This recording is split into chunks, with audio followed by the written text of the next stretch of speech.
Good. Okay, so last week, because of that holiday, we could not cover enough exercises on countability, uncountability, this kind of things. And in a sense, I would say this is the most challenging set of concepts introduced or yet to be introduced in this course.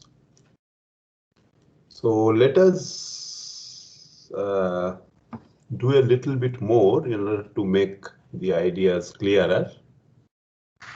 In fact, even in this week or late last week, we have seen we have got some queries.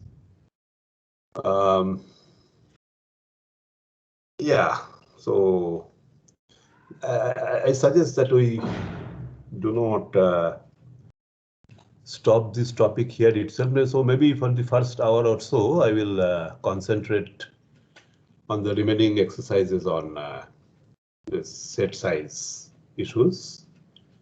And then I will start generating function for the second half. So let me share my screen. Okay, do you see my screen? Yes, sir. Yes, Good. Good. Okay.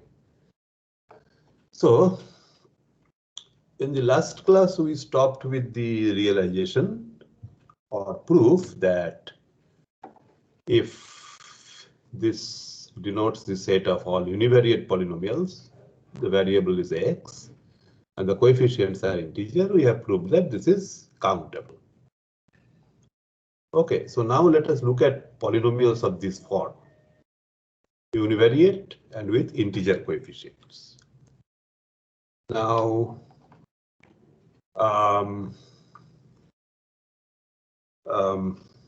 this polynomial may have roots. In fact, they will always have roots. If it is a non-zero polynomial, non-constant polynomial, it will always have roots. But these roots may be real or they may be complex. Okay. So every root of a polynomial with integer coefficients or non-constant polynomial, not non-zero, of course, non-constant is better word here, but anyway, it's okay. Is called an algebraic number.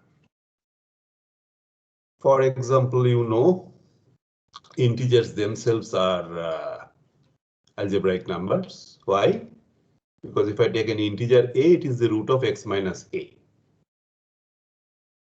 Every rational number of the form a by b is also algebraic because, for example, a by b is a root of bx minus a. Right? But there are algebraic numbers that are not even, I would say, integers or rational numbers. For example, x square minus 2 has two roots, plus minus square root of 2. These are irrational numbers, but still algebraic.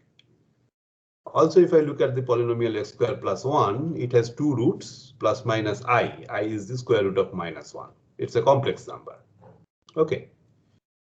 So I make a collection of all these algebraic numbers and call this A. Okay.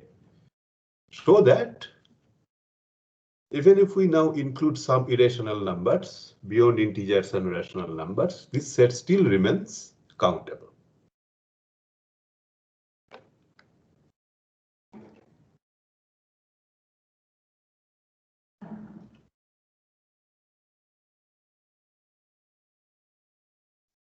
Sir? Yeah, tell. Sir, won't every real number a would belongs to capital A? This is Z. This is not R. Okay, sir. Okay, yeah. Yes, sir, got it. Sorry, sir.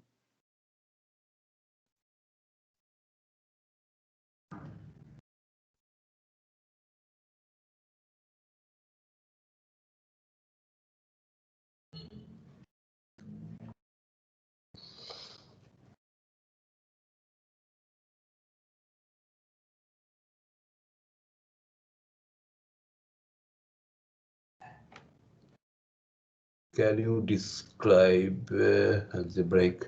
Okay. So you take an integer polynomial with integer coefficient. So where am I going here? Same color, anything I choose, maybe this one. So if a is an integer, this x minus a is a polynomial, right, with integer coefficients. And it has a root a. So every integer is algebraic. If I take something like a by b in Q, it's a rational number. And if I look at this polynomial bx minus a, so b and minus a are integers. This has a root a by b. So every rational number is also algebraic. But there are irrational numbers also that are algebraic. For example, if I take this polynomial x square minus 2, it has two roots plus minus square root of 2. So these are also called algebraic numbers. And if I take something like x square plus 1, this polynomial, so this coefficient is 1, this coefficient is 1. So the roots are plus minus I, where I is your square root of minus 1, that imaginary unit in a sense. Okay. So integers of this form, integers, rational numbers, this, and I may take also something like x cube minus 1, this polynomial. So its roots are, I know, 1 omega square, where omega is something like 1 plus I root 3 by 2. Okay, but this is a polynomial integer coefficients, right? So these are all called algebraic numbers. So I take all possible polynomials and collect their roots. These are not necessarily real. We are also introducing complex numbers like this or this. Okay. And the question is, this collection, if I call it this blackboard bold A, this still remains countable. So is it clear now?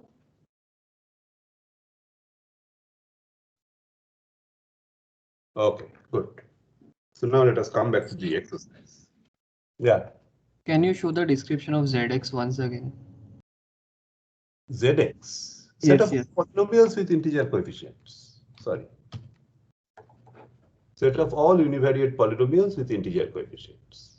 So then isn't A a countable union of countable elements because number of roots of ZX is countable? Number Then of polynomials is countable and each polynomial can have only finitely many countable roots. Yes, roots. So countable union of countable. Okay. ZX is countable by the previous exercise. And each polynomial can have only finitely many roots. So A is nothing but a countable union of finite sets. But finite sets are also called countable. So A is a countable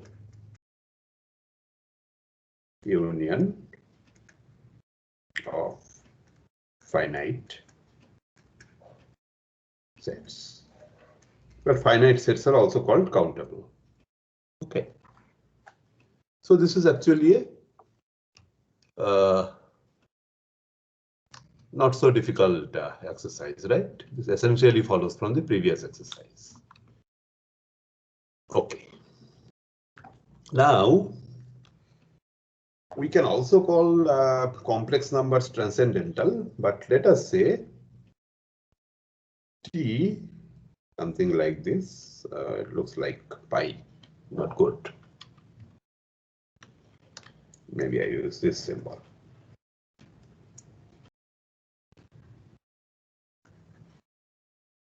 Set of all x in R such that x is not algebraic. That is, it is not the root of any polynomial. So these are called transcendental numbers. So you know examples, right?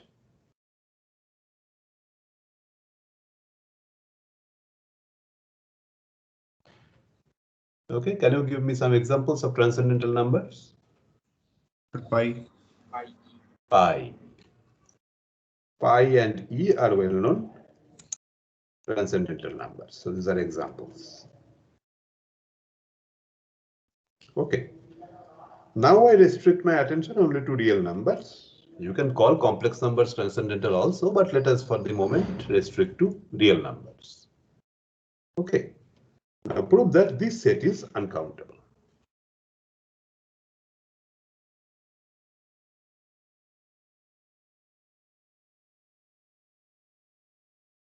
Sir, Algebraic is countable and transcendental are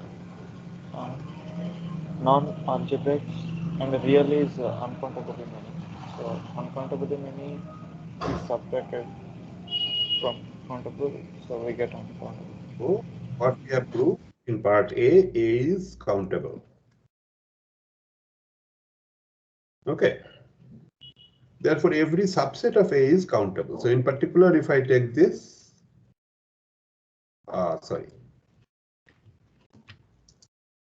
intersect this with the set of real numbers, because this is a subset of this countable set, so this is also countable.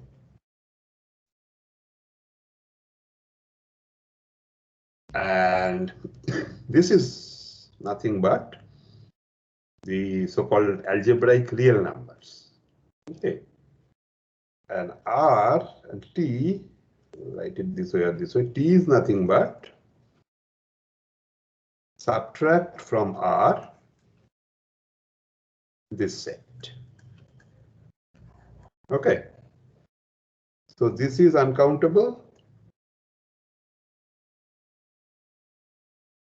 This is countable, and we have seen that if I take out a countable subset from an uncountable subset, it remains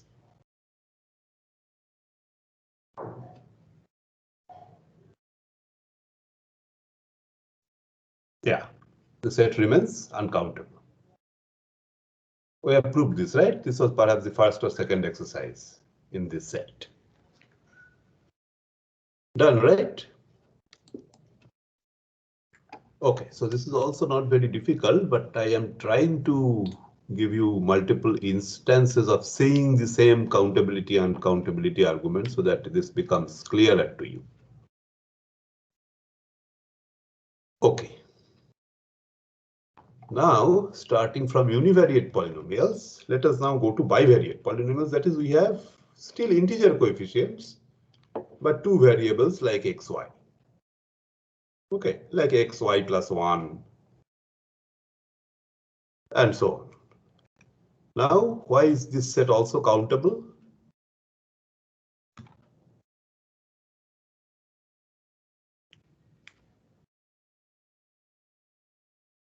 Sir, it can be expressed as a Cartesian product of Zx and Zy. No. No.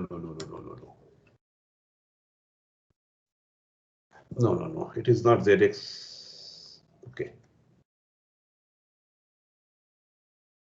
Zx is not equal to this. Okay, so can there be a term like x to the power 3 times y to the power 4? I gave you this polynomial, right? How can you write it as a polynomial in x times a polynomial in y? Yes, sir, I understand. Okay, of course, this is not exactly a Cartesian product, but it's not always writable that way. Sir, it can be expressed in terms of zx into zy plus k. How come? So, but because leaving a constant behind, we can express anything in common of in terms of zx into zy.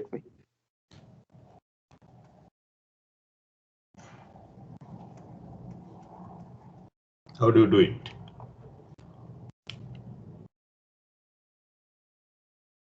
We can't do it unless it is homogeneous. Okay, homogeneous and all these things, but I am not talking about homogeneous polynomials.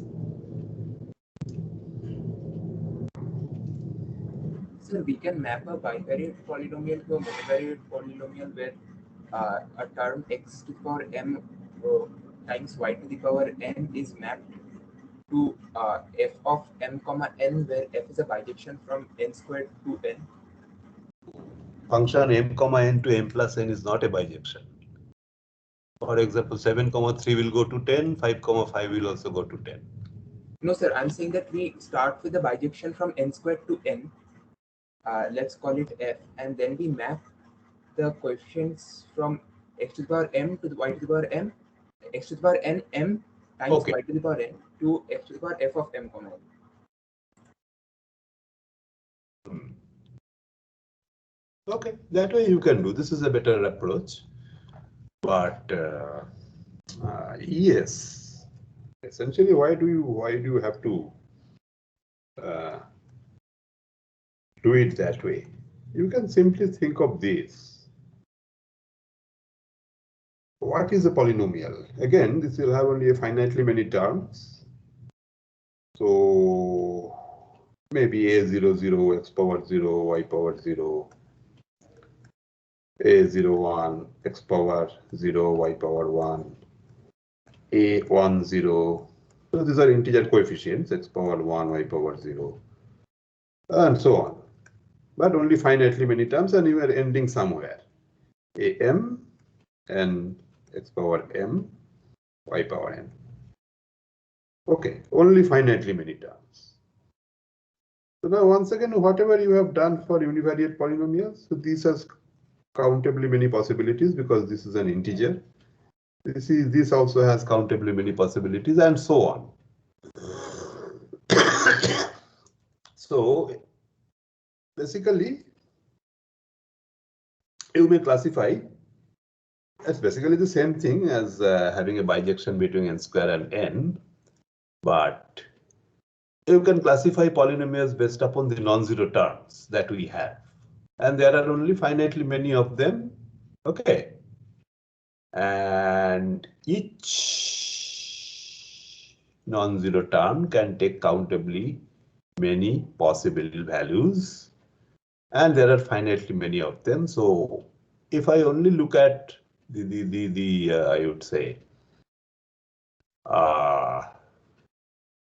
non-zero degrees, non-zero terms, so there are only finitely there are only countably many possibilities, and you are choosing this whichever non-zero terms are there. This is also from a countable set, basically n square or n naught square.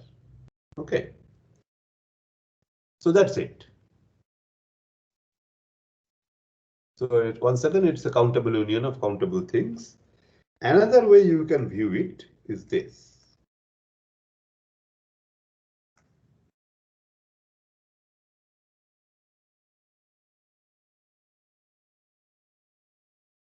Okay, so you can view a bivariate polynomial as a univariate polynomial in Y with the coefficients coming from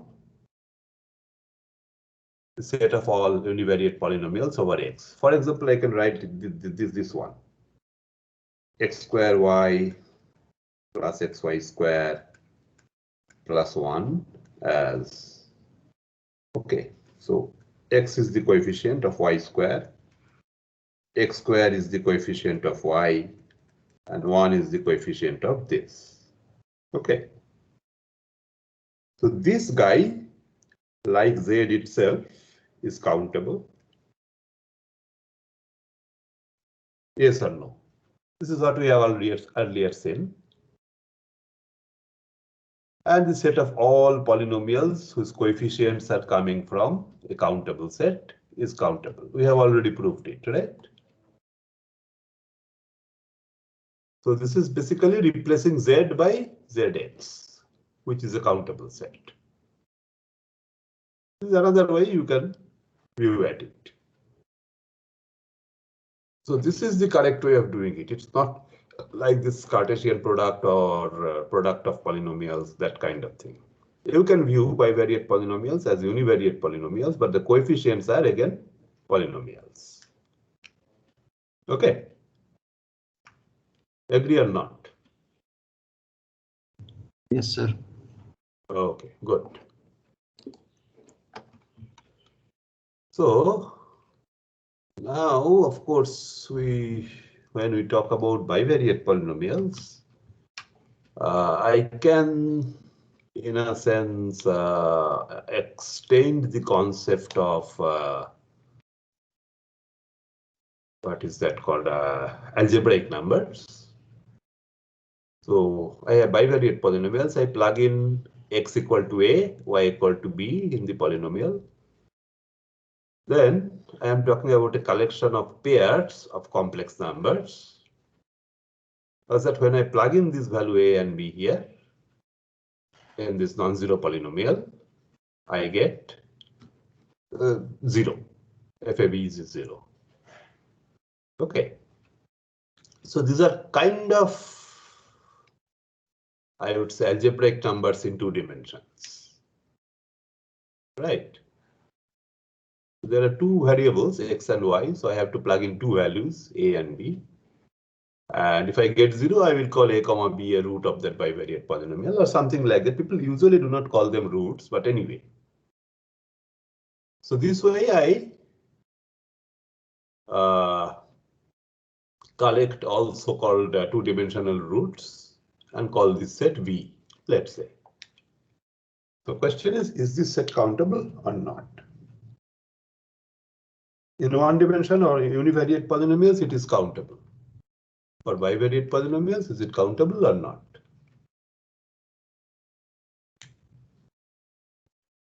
Sir, it is not countable as we can take a polynomial like xy minus 1, and for each x we can find y like 1 by x.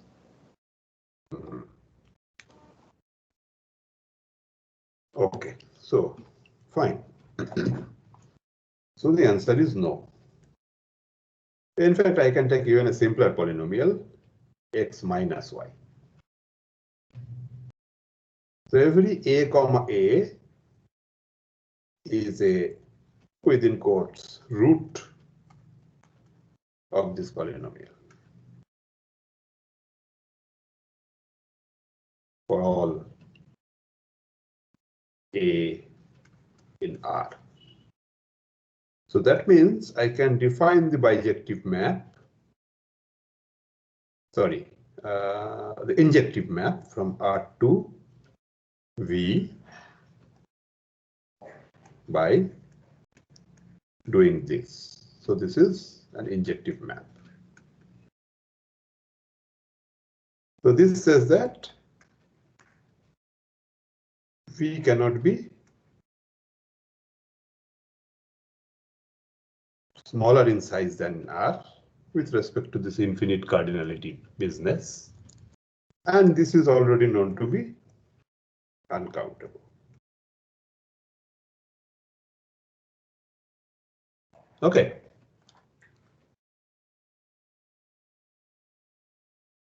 Happy or not? Yes, sir. Good. Okay, so what is our next thing? Yes, this is going to be, actually the part B is going to be a bit difficult. Let us restrict to subsets of R. S. We call this bounded if S has both a lower bound and an upper bound, and that bound may be in R. So you know lower bounds and upper bounds, right? We have studied. So in connection with partial orders, lattices and all that stuff. And here the relation, the partial order relation is the standard less than equal to relation. Okay. So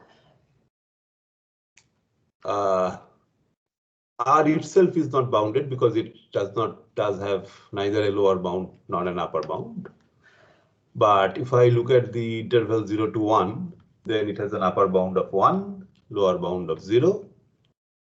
Whether it is open at 0 or closed at 0, open at 1 or closed at 1 doesn't matter. These are bounded subsets. Okay. So if I restrict the elements of S to only integer values, negative integers allowed, and consider the set of all bounded subsets of Z, then is it countable or uncountable?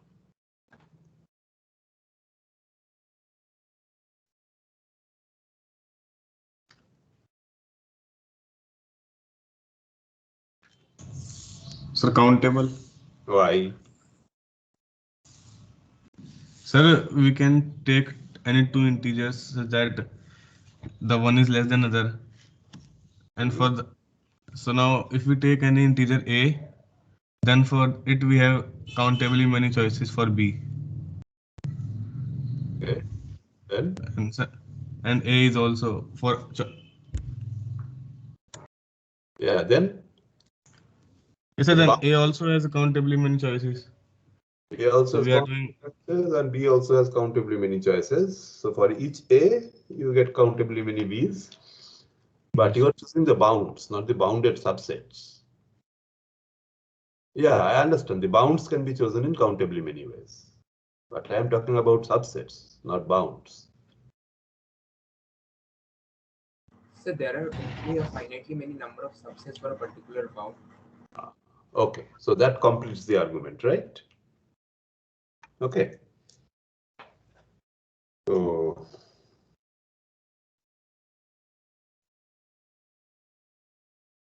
almost, I would say. Okay. So if S is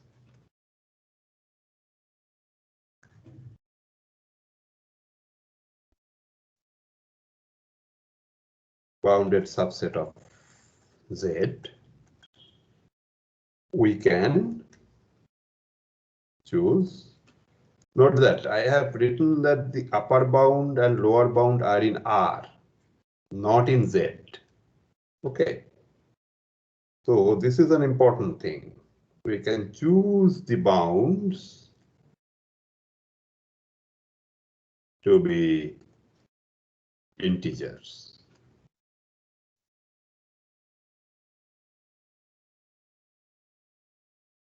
Agree or not? So this is the first important thing to visualize.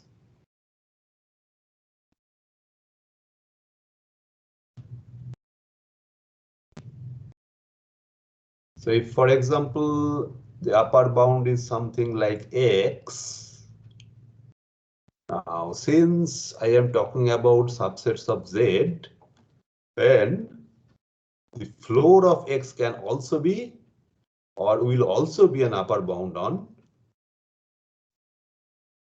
the elements of that set. Yes or no?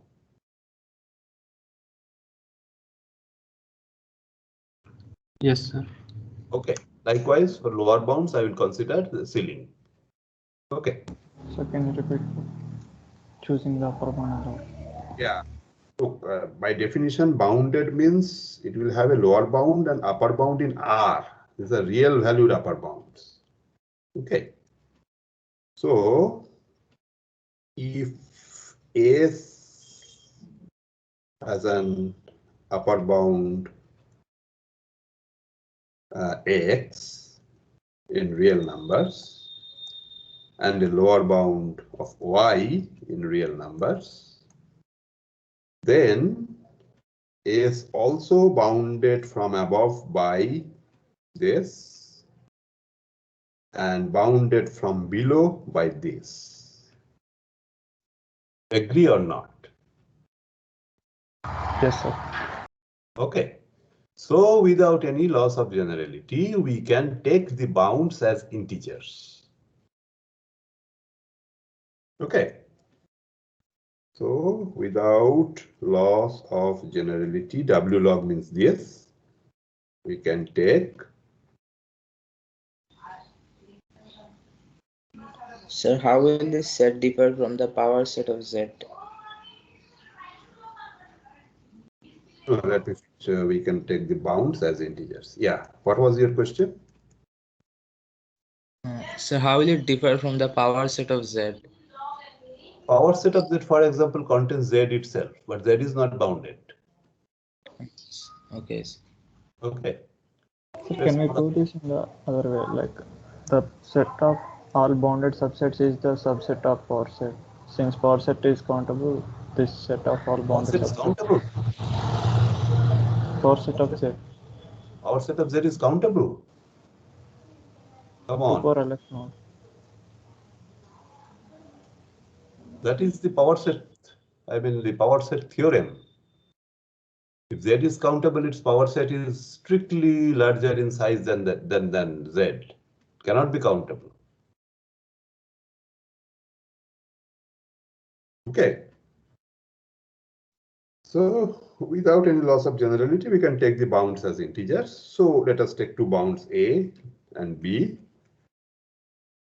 So number of choices of the bounds is countable, and for each chosen bounds,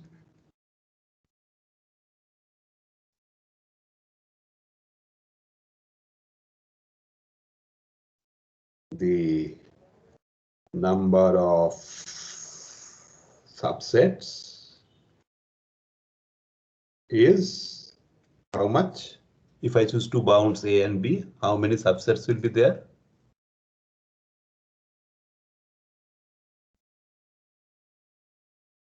B minus A plus 2 raised to power B minus. 2 raised to the power B minus A plus 1. In particular, this is a finite.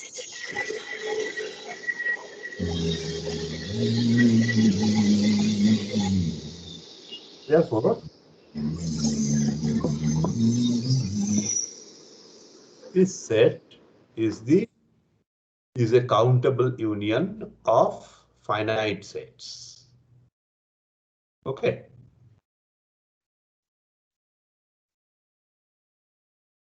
Of course, for different choices of A and B, I am counting many things multiple times. That's not a big issue. Okay.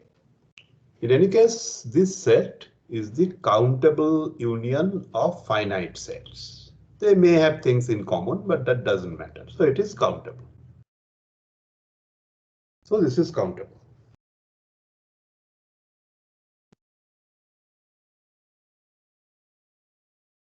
Agree?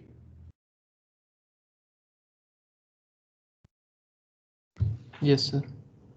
Yes, sir. Okay, good. So then I ask a slightly more complicated question. Now I am again considering bounded subsets, but these elements are coming from Q rather than Z, rational numbers. So what do you think about this?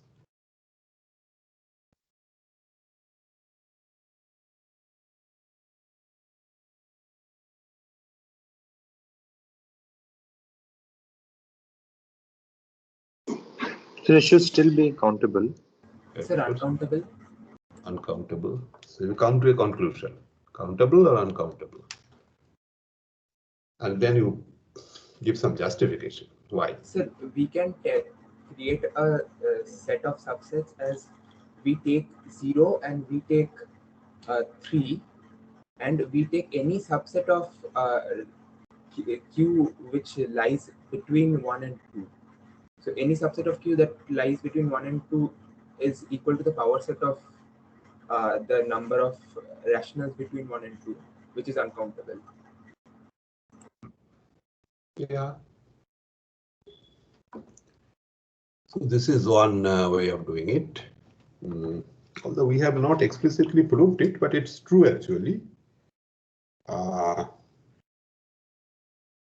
If I consider this interval and intersect with Q, okay.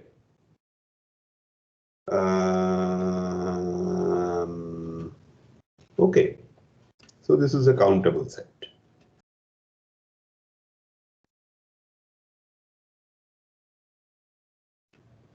Not only countable, countably infinite set.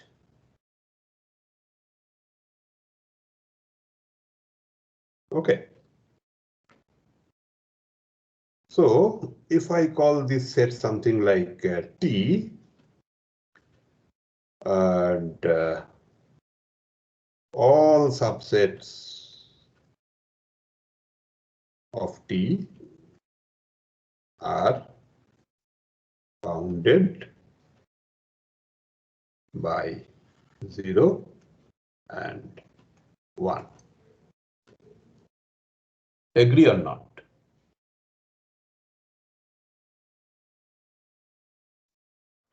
Yes, sir.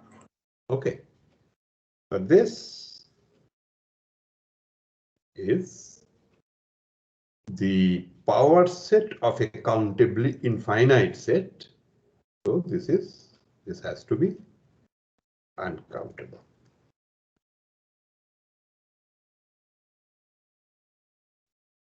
Okay.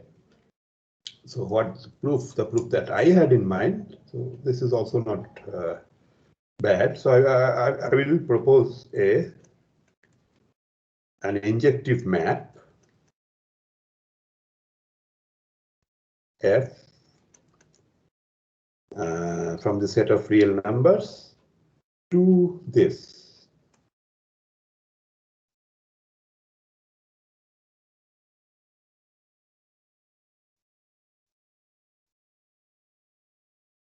The set of all bounded subsets of Q. So if X is rational, I just take Fx equal to X. The singleton set, it is both upper bounded and lower bounded by X. Okay. So now suppose X is not in Q, which means it is irrational.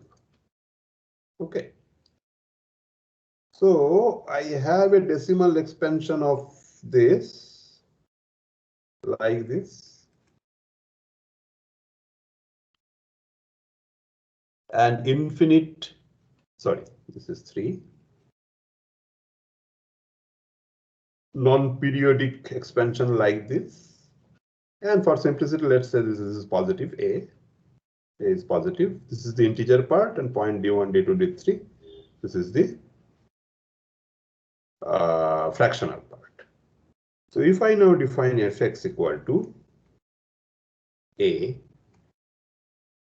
plus 0.D1, A plus 0.D1, D2,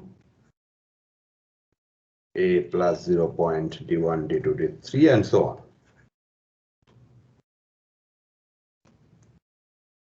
Then, is it a well-defined map?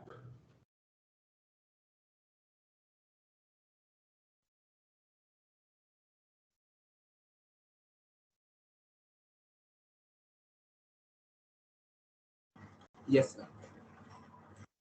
Right, because each element is a rational number. A is an integer and therefore a rational number. This is A plus D1 by 10. This is A plus D1, D2 by 100, and so on. Okay, the denominator will increase, but everything will remain rational. Is it bounded? Yes. Yes, Right. sir. It is bounded sir. by A and X itself. And is it clear that this is an injective map? This part. Sir, will it be bounded? Like X is irrational. Again, let me highlight this line as a lower bound and upper bound in R. Okay. Okay.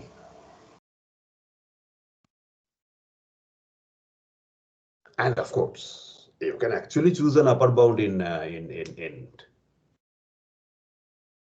Q itself.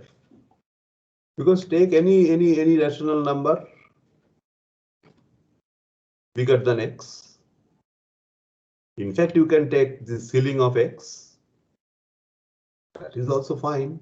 That is an integer itself. That is also an upper bound. Okay, so whatever it is, whenever you change z to q, the complexity of the set changes, right? Starting from countable, it suddenly becomes uncountable. Okay, so these are actually intricate concepts, and today I will post the solutions and some new exercises, so you can try solving some other things. Okay, so I stop this section with a diagonalization proof, just as I would say, practice of what diagonalization really means. So what I am considering bit sequences, that is sequences of 0 and 1, these bits, but these sequences are infinite. So they do not qualify for strings. They are not called strings. Every string is by definition finite. So I am now talking about infinite bit sequences. Maybe repeated, or maybe periodic, maybe not, whatever. Okay. So propose a diagonalization argument to prove that this set is uncountable.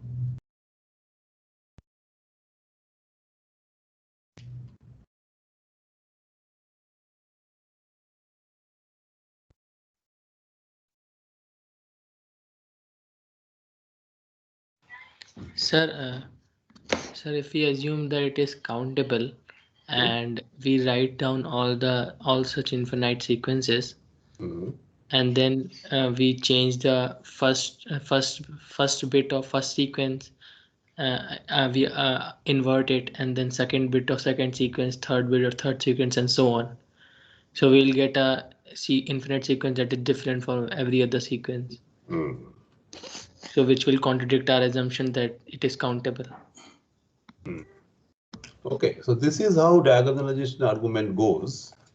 I received some query in the last week, late last week, I would say, just before the class perhaps. So diagonalization, use diagonalization to do something which I didn't really understand. Okay, so there are many ways I can write it down. So the idea is this. Let us call this set S. Okay. And let F from N to S, let be a bijection, let's say. I am going to prove by contradiction. So I assume that this is countable. And if it is countable, then there exists some bijection from N to S. Okay. So that means I can write down all the sequences as F1, F2, F3, and so on.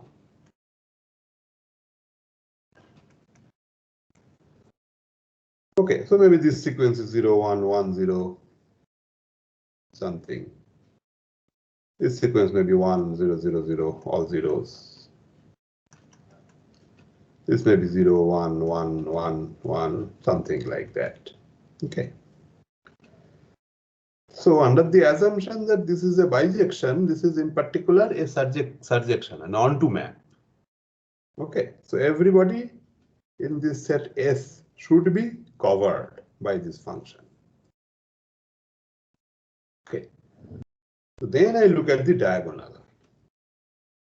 I create an infinite bit sequence. So it's something like this. This is 0.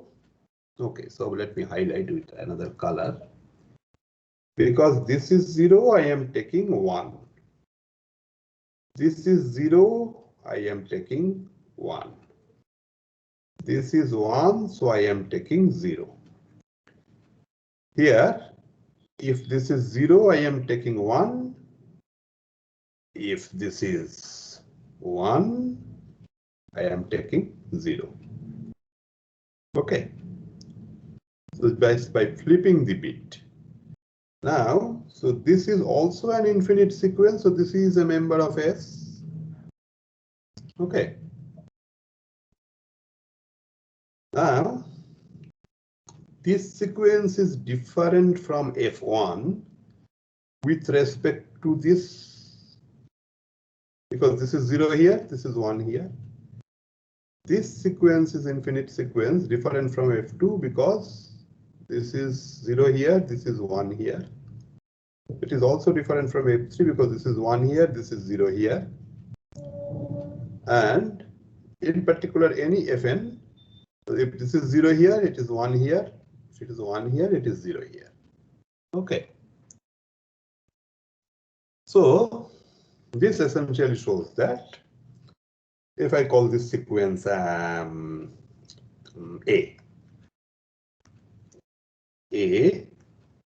is not equal to f of n for all n by construction. Okay. So I have produced an infinite sequence which is not in the image of f. But I started with the assumption that f is a bijection. So in particular, it should be surjective onto. So this contradiction proves that I cannot produce a bijective map from N to S. Agree or not? Sir, Yes.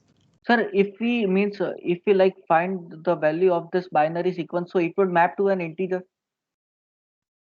Integers are finite, man. If I write 1, 1, 1, 1, 1, 1 infinite times, how big is it? It's an infinite number. Yes, sir, but it maps to a natural number. That's No, sure, sir. this is infinity is not a natural number.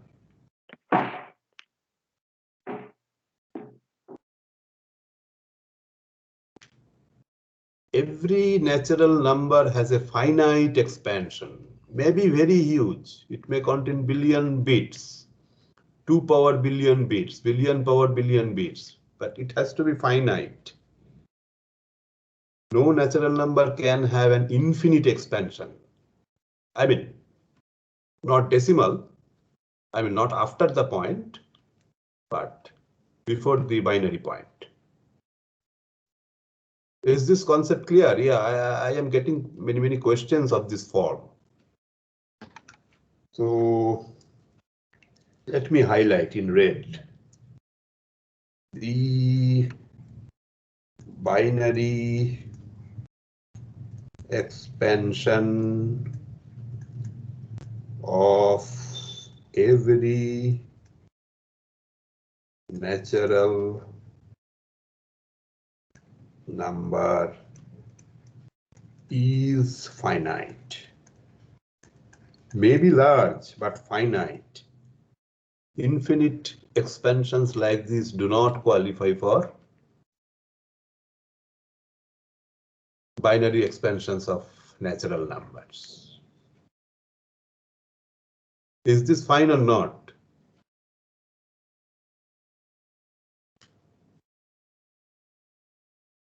Yes, sir. Okay. So yes, so these are some subtle concepts. So every natural number is finite, but if you consider the set of all natural numbers, that is not finite.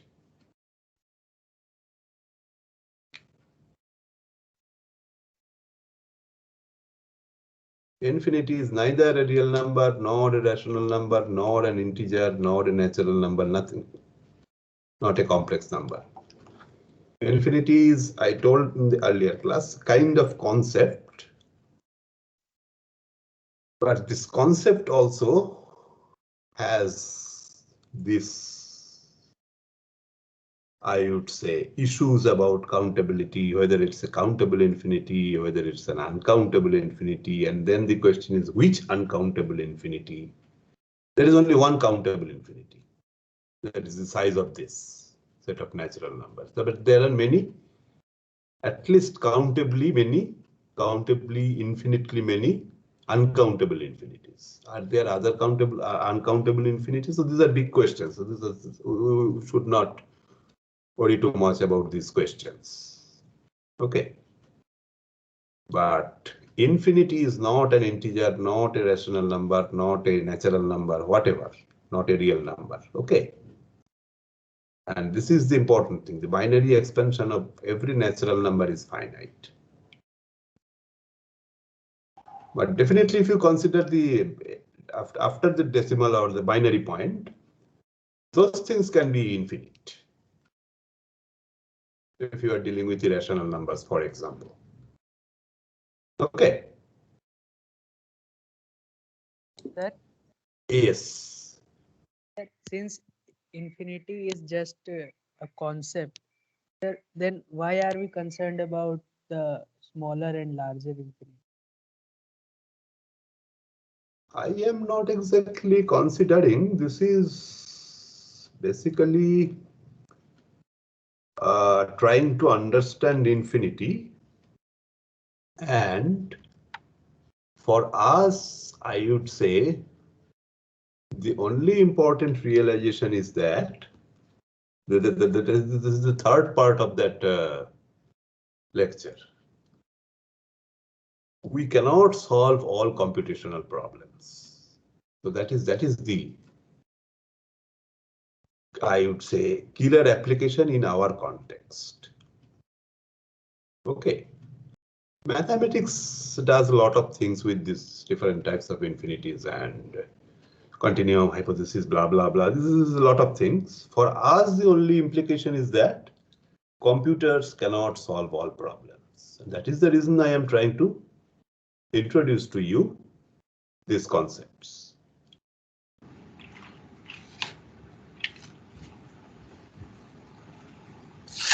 Okay, sir. Okay. Okay, I think this is the last, exercise in our set on countability, uncountability, and all this stuff. So I will now switch to generating functions. So it's 11:03, so almost 1 hour we have. If you have a quick question on this previous topic, please let me know. So can you say something like a set of finite sequences is always countable and set of infinite sequences is always uncountable? They must contain different symbols. It depends. If the alphabet is only one, for example. So if you have multiple symbols in the alphabet, then your answer is correct. But if you have a single alphabet, singleton alphabet, okay, then it is countable, right? Infinite sequences. Yes, sir. How many symbols are there? Basically, you're counting that. All sequences, infinite sequences. Of course, in our singleton alphabet, there is actually only one sequence. The same symbol repeating infinitely often. Yeah. Yeah, but for alphabets of size more than one, you can say that. So then about the finite sequence, can we Finite say that? sequence, yeah. Always Because alphabets, once again, by definition, alphabets are finite. Yes. Okay. So if it is sequence of 0, 1, 2, then if you find 0 here, you can take 1 or 2, anything. If you take 1, if you get 1 here, you can write 0 or 2 or anything. Okay. So fix your convention and do it. Okay. So any other question?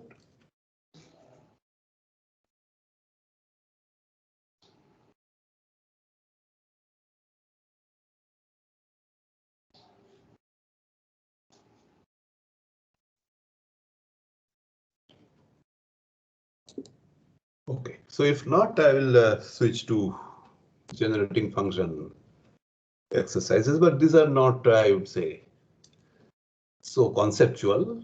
So these are mostly, I would say, work it out kind of questions. Okay, so maybe I will take a small break. You think about this. Find the generating function of the sequence 1, 2, 0, 3, 4, 0, 5, 6, 0, 7, 8, 0, 9, 10, 0, and so on. Okay, so think about this. I'll come back in 5 minutes or something like that.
Hello, I am back.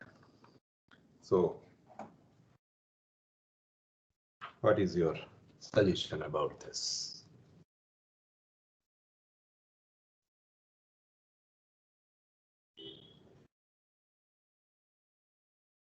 Sir, we can break this sequence into 1 plus 3x cube plus 5x power 6, like the coefficients are odd, and these the x cube is the x, like x cube is increasing.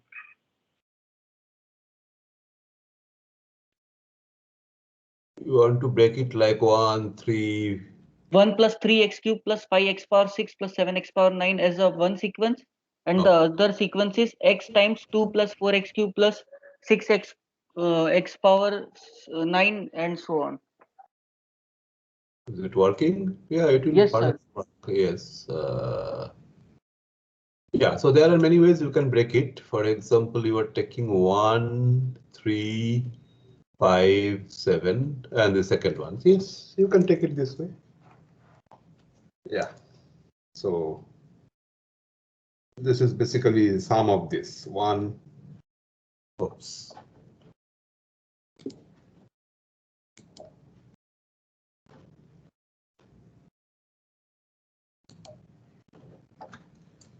Okay. So 1, 0, 0, 3, 0, 0, 4, 0, 0, 6, 0, 0. Okay. And then 0, 2, 0, 4, 0, 0, 5, 0, 0, 7. No, I'm making a mistake, right? 1, 3, 5. 5. 7, 2, 4, 6, 8, and so on.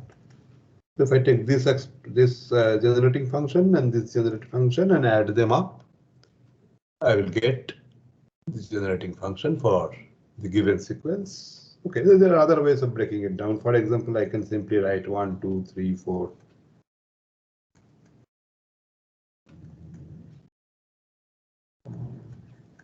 And then every third element I should subtract. So -3, -6, -9, and so on. Also, you think of this. This is 1, 2. You have skipped 1, so -1, -1, -2, -2. Then you have -3, -3, and so on. And then take the generating function of these, and this, add them up. Okay, so there are many ways. Okay, this is also a good way. In fact, easier than this. Good.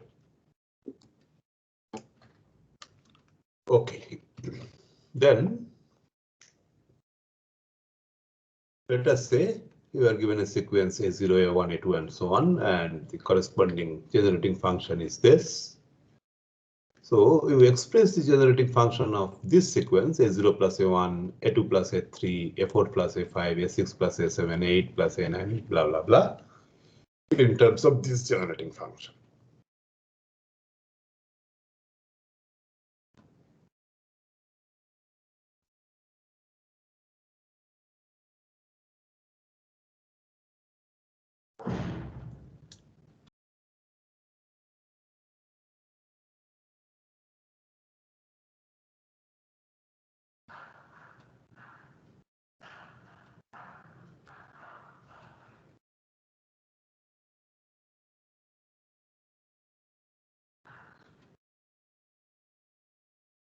So ax plus x minus a naught by x.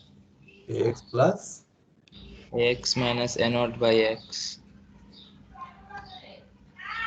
will you write in the chat box? It's not very clear to me. Ax plus Ax minus a0 by x.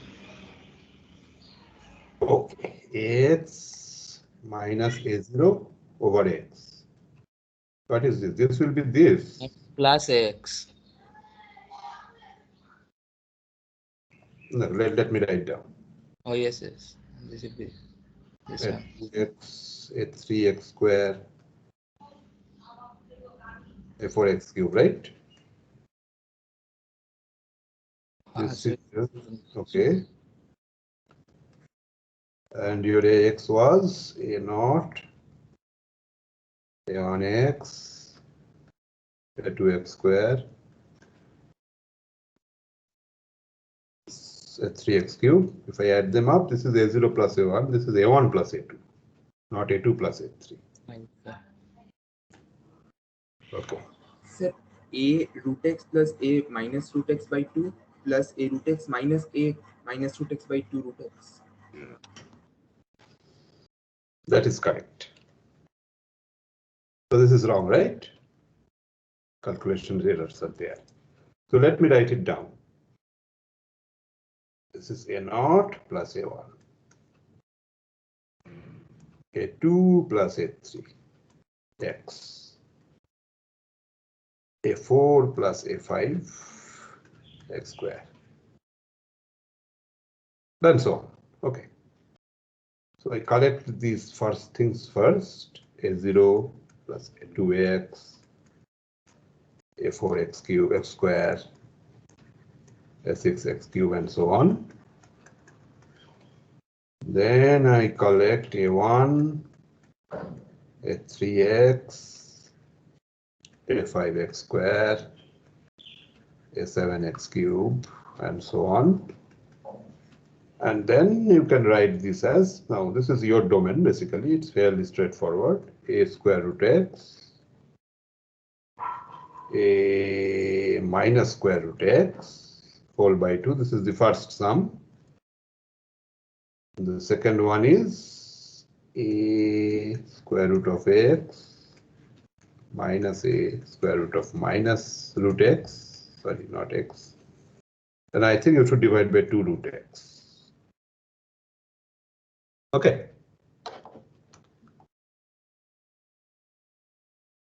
Happy or not?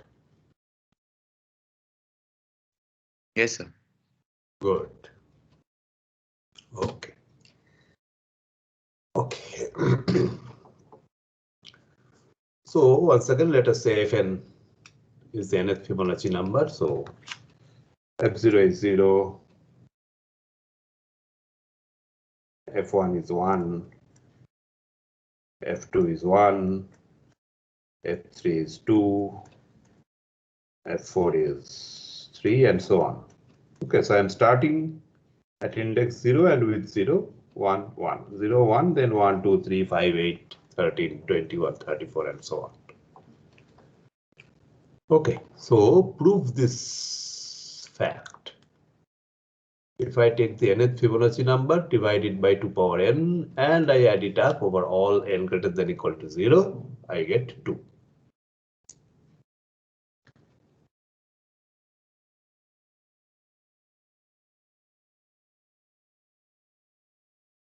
Sir, we can use the generating function of the Fibonacci numbers in this case and replace the x with 1 by 2. Plus x by 1 by 2. Okay. So that every term what we get is basically fn by 2 to the power n. So the generating function of the sequence is x over 1 minus x square. Okay, the reason why I'm introducing this exercise is that so far in all those counting applications and many other places, we are not putting any value of x. We are simply working with the coefficients, right? Yes or no? Yes, sir. Okay. But whenever I put a value for x, I should, I would say, have the authority to do so. Okay, so of course, if I put x equal to half, now I am putting a value. And whenever I am putting a value, there is a necessity to prove what?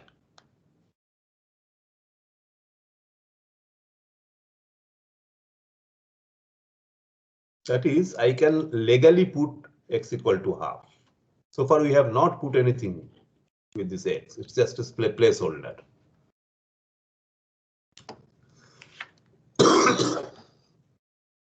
So if I put something, some numeric value to x, what do I have to additionally ensure? Sir, it's convergence. Convergence. Okay. So in order to prove that this is legal to put this value,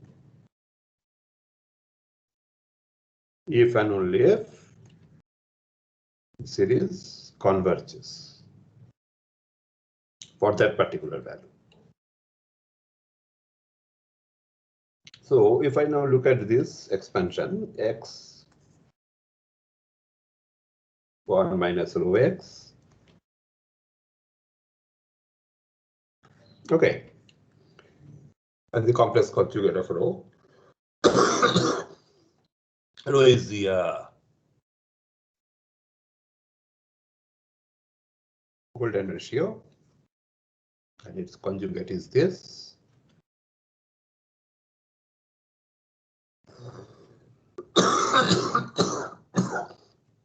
We have written it as a over a 1 minus rho x plus b over 1 minus rho bar x, and tried to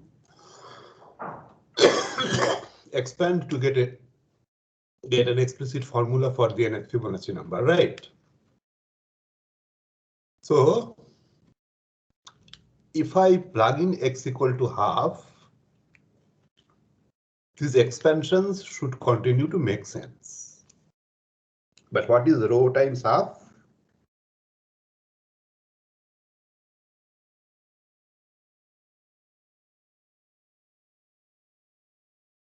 Cos 36. What?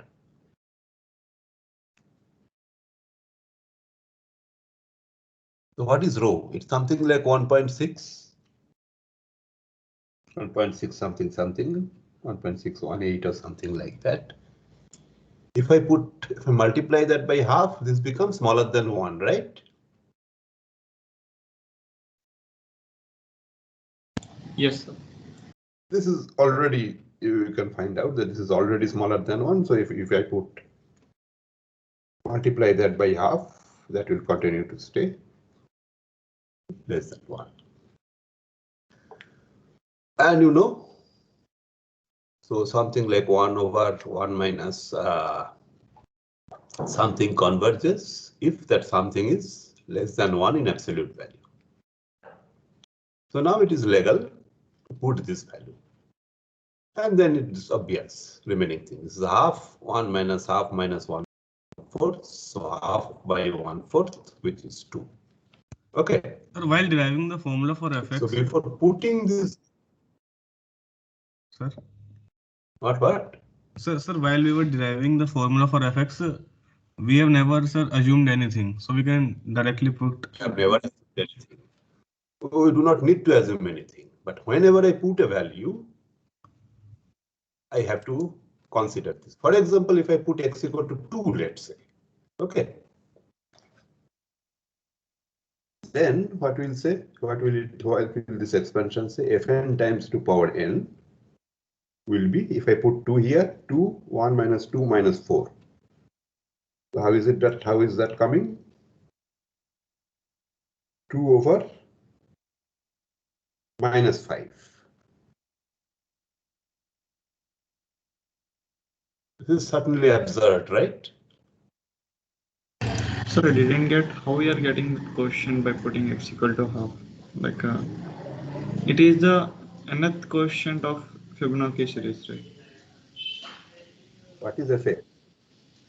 Fx is nothing but f naught plus f1x, f2x square, f3x cube, and so on. This is like this. And if I put x equal to half, I simply get this sum. Okay, sir. Yes. Okay. But if I plug in something for which this convergence does not hold, I have an absurd formula like this. Okay, so you understand, right? Why it is necessary to have convergence.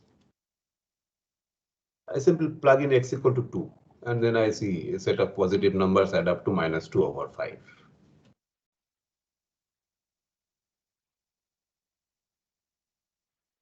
Happy or not? Sir, Mm-hmm. sir, while proving the convergence, we only have to see whether the denominator is less than 1 or not. Right? Not the denominator. So X less So than you 1. think about whatever, yeah.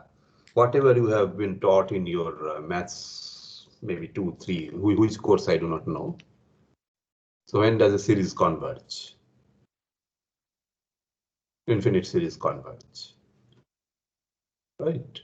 So use those formulas. Here I have this simpler expression, so it suffices that this absolute value should be less than 1, this absolute value should be less than 1, then this will converge. Okay.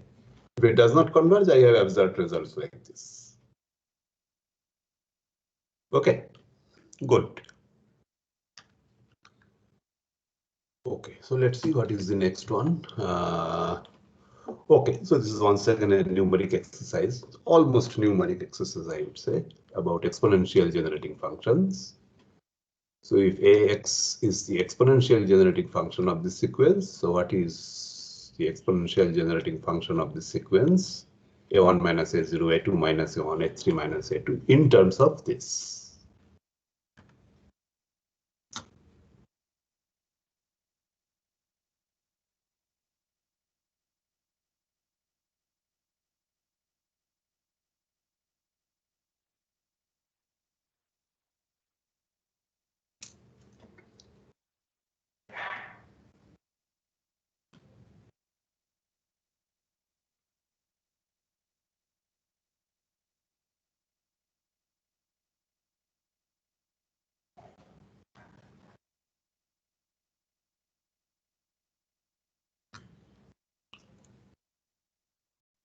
Sir, a dash x minus ax. Okay, it's coming like that, right? Okay. So let us work it out. The EGF of this is A1 minus A0, A1 minus A0, A2 minus A1x, A3 minus A2 x square by factorial 2, but just to highlight, let me write another term, x cubed by factorial 3. So this is the exponential generating function. You have these factorials in the denominator. You can think about this as x by 1 factorial. This can think about this as x power 0 by 0 factorial. Whatever it is, I can write it as a1 plus a2x, a3x square by factorial 2, a4 x cubed by factorial 3, and so on. And here I have a good thing actually, a1x, a2x square by factorial 2, and so on.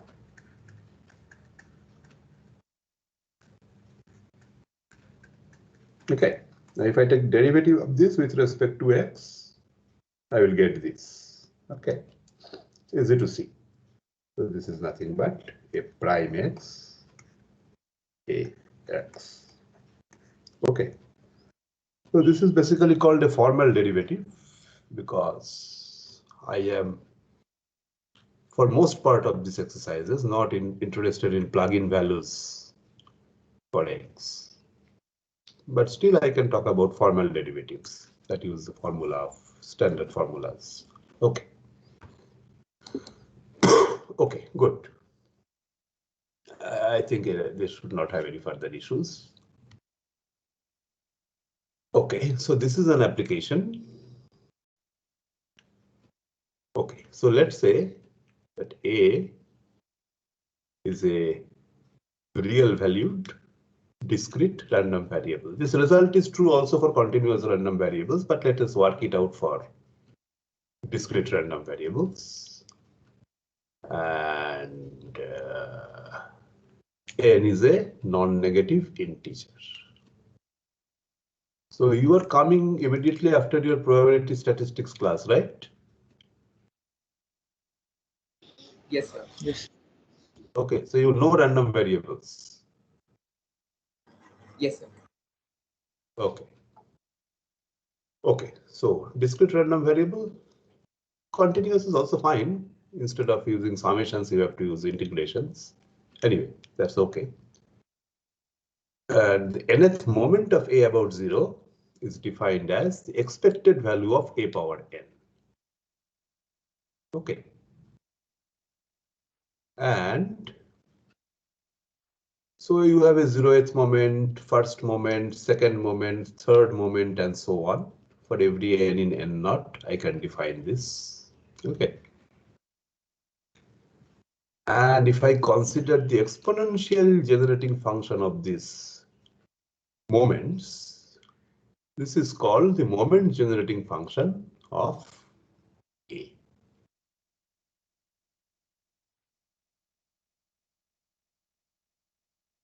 Okay. You show that this moment generating function is nothing but the expected value of the random variable e to the power xa. Okay. Yeah. Sir, Symbolically, of course. Yeah. Tell. Taylor series expansion followed by linearity of expectation. Then we will get. Like expectation of summation is same as summation of expectation. So, and we first expand e power x. So we will get this result. Yes. So actually, you can. This is true even for continuous random variables, but so yes, but also without using any sophisticated formula, I can directly derive it. So how? Suppose that what you call is sample space.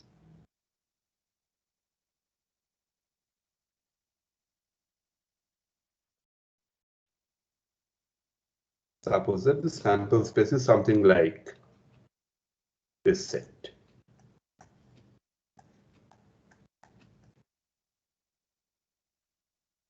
Okay.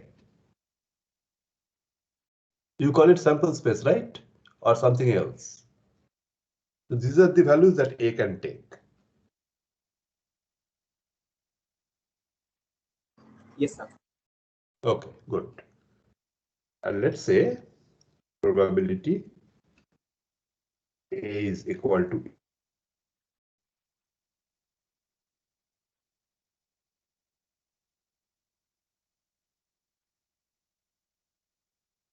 AI summation of AI power n Ti I ranging over this index set I. Right.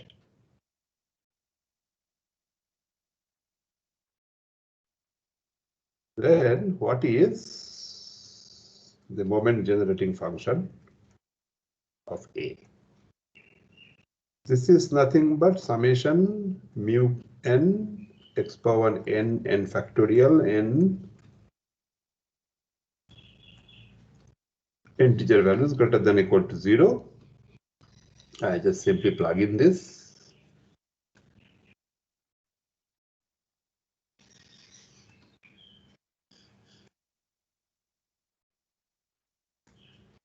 Overall I in I. Okay. And then you just interchange the sums. Summation overall I. So which one is independent of n? Only Pi is independent of n. So I should have Pi summation n greater than or equal to 0. ai power n, x power n, n factorial. So what is this? This is nothing but e to the power ai x. So this is nothing but the expectation of e to the power ax or xa, whatever you write. Okay. So simple manipulations.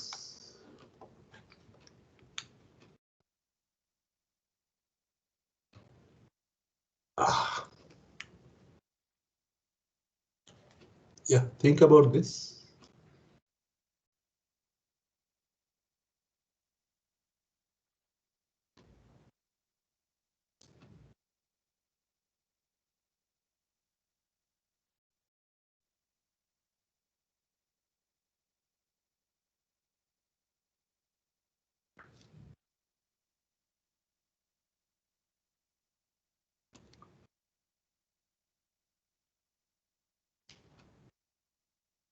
Oh, okay. Where is the exercise?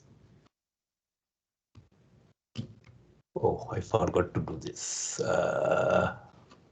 So let us consider this sequence. Okay. So I forgot to do this. Find the or maybe ordinary generating function of this sequence.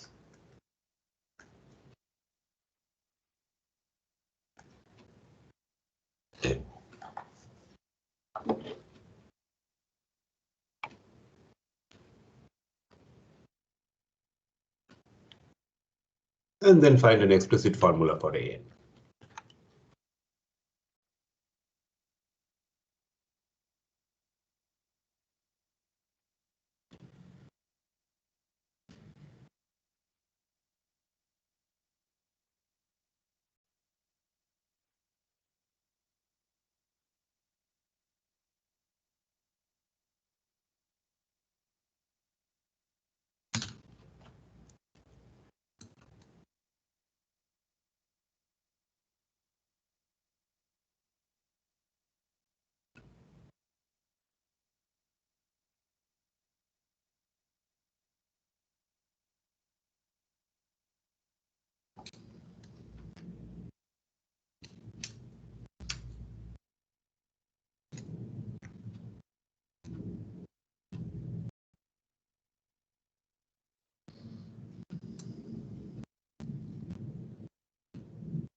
So is it 1 plus x by 1 minus 2x minus x square?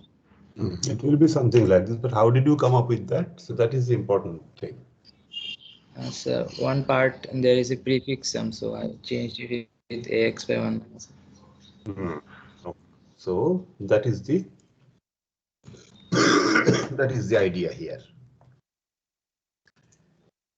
Okay, so what I will do, I will write ax equal to a naught a1x a2x square a3x cube and so on. Then a0 I cannot substitute, I just substitute this one. What is a1? A0 plus 2. Okay, 2 plus a0 x. Next one is 2 plus 2a1 plus a0 x square. Maybe I write just one more term, a1 plus 2a2 plus. So it will be 2 plus 2a0 plus a1. Yes. The coefficient of x square. It's the other way. Yes, sir. A0, a1 Plus a2. a2 x cube and so on. Okay, so what do I do now? Okay. Maybe I collect these things. Okay, it's not very good. -1 plus first things if I collect. It's better to have this 2 plus 2x plus 2x square 2x cube and so on. Then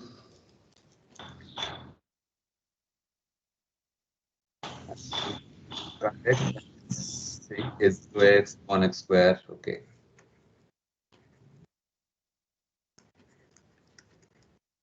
A 2x cube and so on. Up to this point, this is not a big issue. Next one is 2a0 x square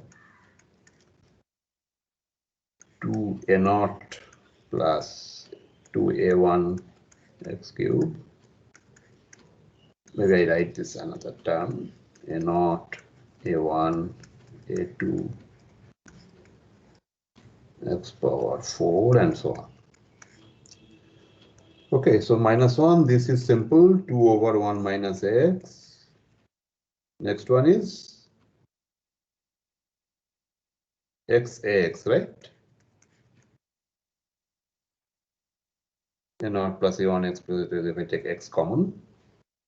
And here if I take 2x square common, a0, a0 plus a1, a0 plus a1 plus a2. So I can use the formula for convolution.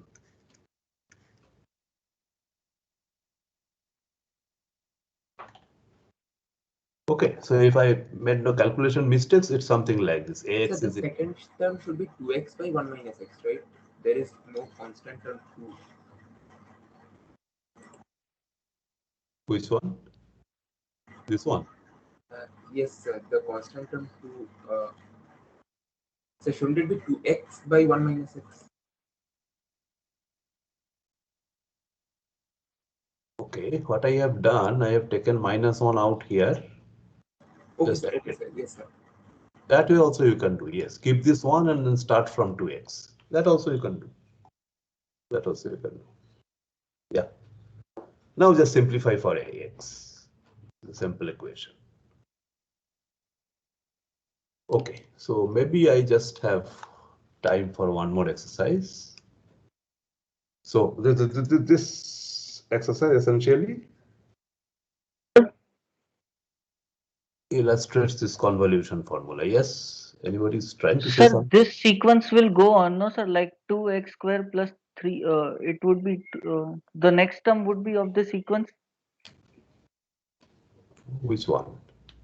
Sir, this only, sir. Like the next term after this. Yeah, it will be 2a0 plus 2a1 plus 2a2 plus 2a3. That's No, why no, sir. After 2x square ax upon 1 minus x. Uh-huh.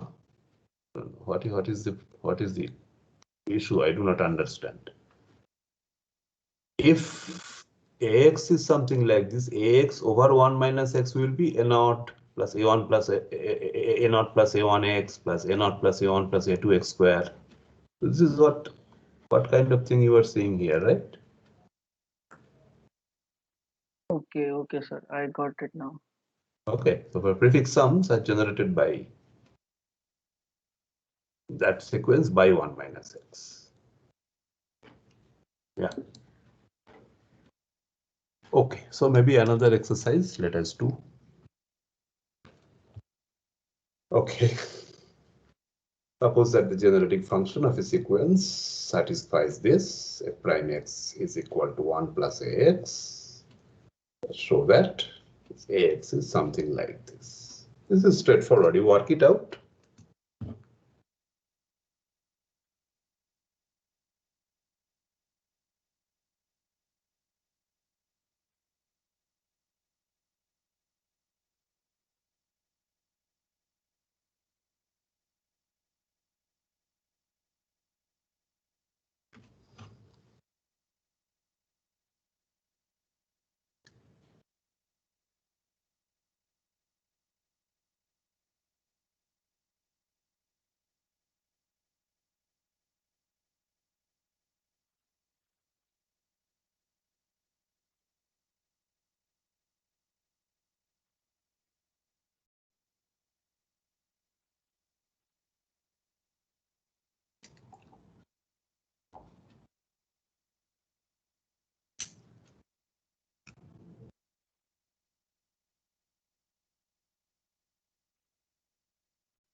Sir, So first we solve that differential equation, then we plug in the initial value of a0, which is equal to a0, to find the constant.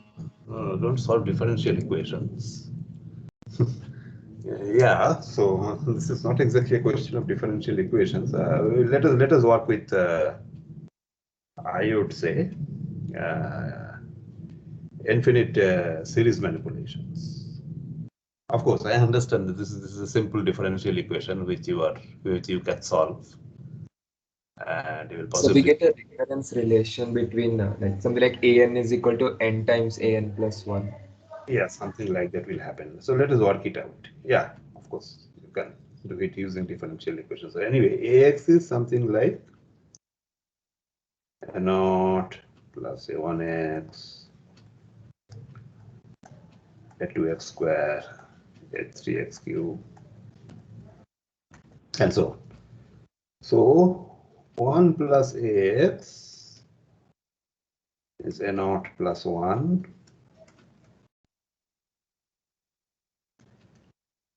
a2x square, a3x cube, and so on. At the same time, this is equal to a prime x. So what is this? A prime, a1, 2a2x, 3a3x square, 4a4 x cube. Okay. So what I want to highlight in this context is an arithmetic of infinite power series. This is an infinite power series, this is an infinite power series, but these are formal power series. We are not plugging in values for x. So when do we call to power series expansions equal?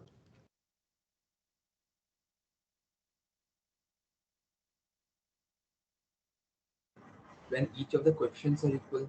Yeah. So they are coefficient by coefficient equal. So a1 is a0 plus 1. 2a2 is a1. 3a3 is a2. 4a4 is A3. And you will see that the pattern will soon emerge. This will imply A2 is half A1, half A0 plus 1. This will imply A3 is 1/3 A2, basically 1/3 factorial A0 plus 1. A4 is 1/4 of A3, 1/7 factorial. Okay, and the rest is fairly straightforward. Okay, so you work out the rest. Simply come up with this formula. Okay. So it's 11:54. I have a few more exercises left. What is the next one? Let me see. I see. Okay. This is a bit complicated. Maybe let us do it next time. And maybe some more applications. So today, whatever we have seen, it's just a set of manipulations. Okay, without solving any real life problems. Okay, so maybe we'll solve a few, I would say, combinatorial problems using generating functions. Okay, I think I stop here. This is also a kind of manipulation, but anyway, this is at least solving a recurrence relation, but of a different type. Okay, we will do that in the next class. Oh, sir, can you please go to the 6th question slide? 6th one, okay.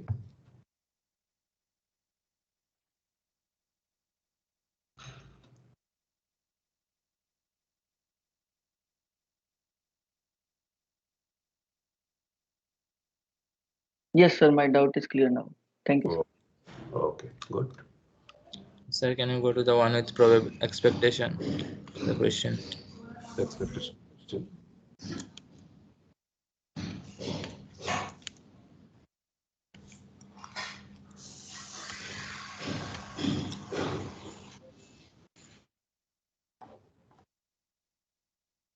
Sir, in first question, we only need to generate the equations, or we shall also give the compressed, like closed form?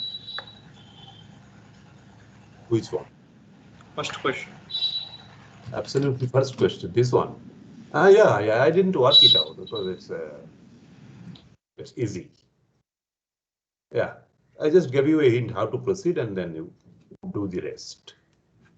Okay. So, if we were to submit some solution or like that, do we need to give some closed form, or is it enough if we give the summation series? No, you give a closed form solution. Find the generating function means as a function of x. Otherwise, you can always say 1 plus 2x plus 3x cubed plus whatever. This is the generating function. Okay, but by this I mean that give a closed form expression for the generating function. Yeah.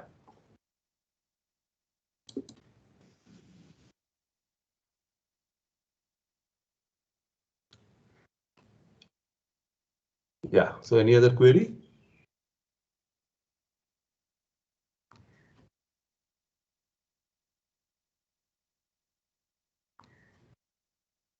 Hello, sir. Yeah, tell. Sir, I have a different query. Sir, sir, for Fibonacci sequence, we have a generating function, right? And for Fibonacci number, we have a generating matrix of a 2 cross 2, right? So is there a way to find a generating function from that matrix?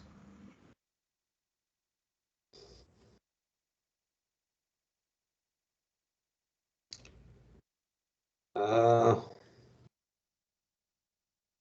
course, that matrix has some properties. For example, as far as I remember, the eigenvalues are this rho and rho bar. And what is its characteristic equation? Same thing, x square minus x minus 1 equal to 0, something like that. The general question, let me try to frame whatever you were thinking.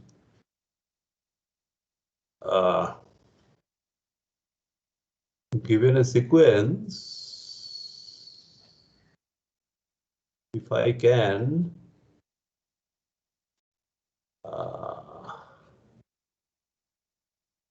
frame it as a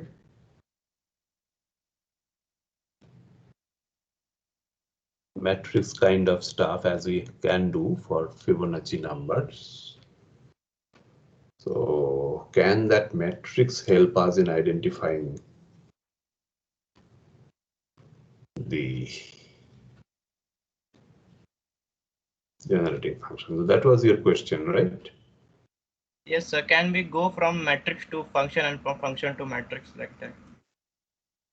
Well, this, of course, I would say restricted only to simple recurrences, constant coefficients. But anyway, these are general enough already.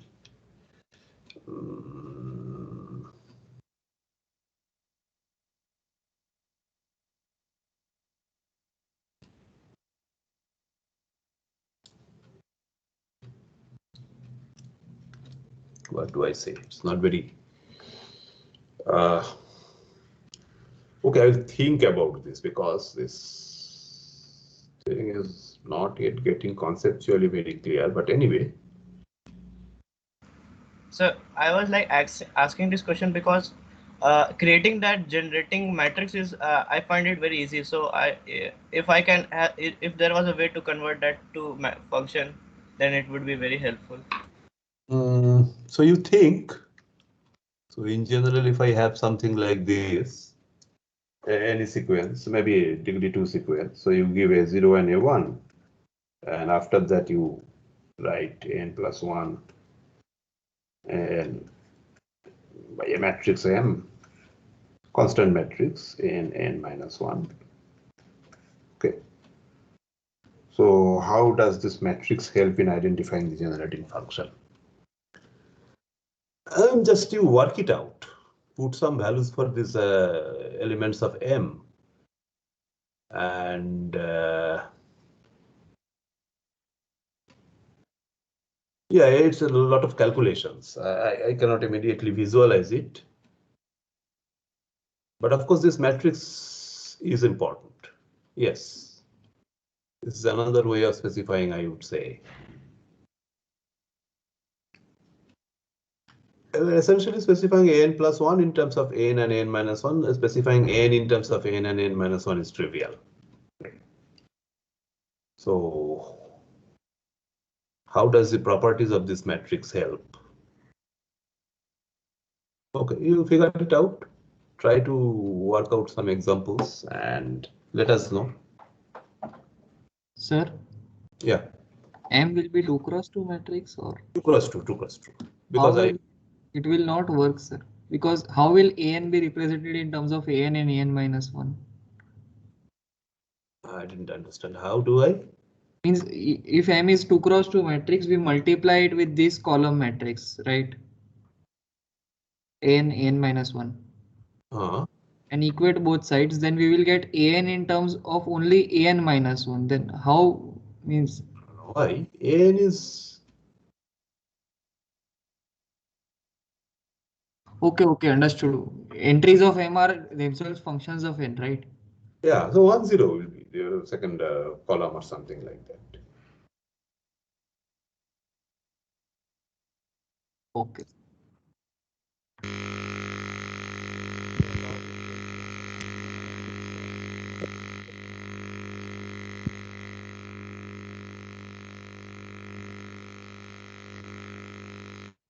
Okay, so fine. So we will continue with a few more exercises on generating functions in the next week, and after that we will switch over to recurrence relations. So let us stop here.